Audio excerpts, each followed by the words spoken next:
We do begin with the war in Israel, where fighting has intensified in parts of Gaza. Israeli authorities are now issuing an urgent warning for civilians to evacuate the city of Han Yunis. It comes as the UN will hold another vote to demand a ceasefire. The U.S. voted no on last week's ceasefire resolution. Rockets, though, once again hitting residential areas, this one near Tel Aviv. The UN General Assembly will hold an emergency meeting tomorrow. Let's bring in correspondent Robert Sherman, who is live in Tel Aviv.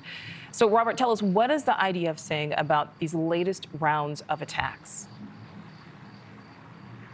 Yeah, some rather intense fighting taking place in the Gaza Strip today, Nichole. They're saying both in northern as well as southern Gaza. Beginning in the north, we got an update from the Defense Ministry a short while ago saying that they believe Hamas's defense is on the verge of collapse in the northern areas. Some of the most intense fighting taking place in areas such as Jabalia. In the south, though, that offensive much more so in its infancy with a longer road to go. The IDF saying 5 of their soldiers were killed in an operation on Sunday. They said they took fire from Hamas fighters from inside of a school, and an explosive device was detonated, leading to those 5 soldiers being killed. In Gaza itself, the Gaza Health Ministry says the death toll is now eclipsing 18,000, as the UN says the situation is on the verge of a humanitarian catastrophe. Listen to this. We hear for the first time that hunger is prevailing in Gaza. More and more people haven't eaten for 1 day, 2 days, 3 days.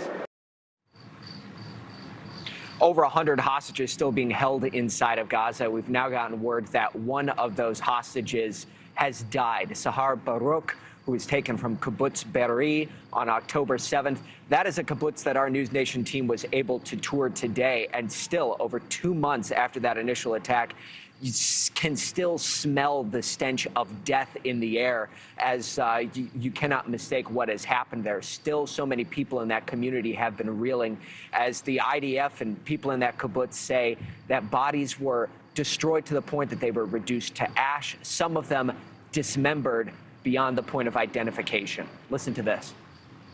There were body parts laying all over the place, body ligaments, bodies that were set on fire, beheaded. They booty-trapped bodies. They set bombs on bodies. They put bombs inside kids' backpacks. I saw a kid's backpack, a pink backpack with 7 kilos of explosives that we found inside. You still have communities all over southern Israel reeling from that October 7th attack. If you take kibbutz Berlie, for example, there were about 1,200 residents there before that October 7th attack. Over 100 were killed or taken hostage, some still being held hostage inside of the Gaza Strip. Despite all of that, Nichole, there are people there telling the IDF that when it is safe, they want to move back. Nichole. All right, Robert Sherman live for us there in Tel Aviv. Thank you. Thank you for watching. Go to newsnationnow.com to find News Nation on your television provider. And don't forget to click the red subscribe button below to get more of News Nation's fact-driven, unbiased coverage.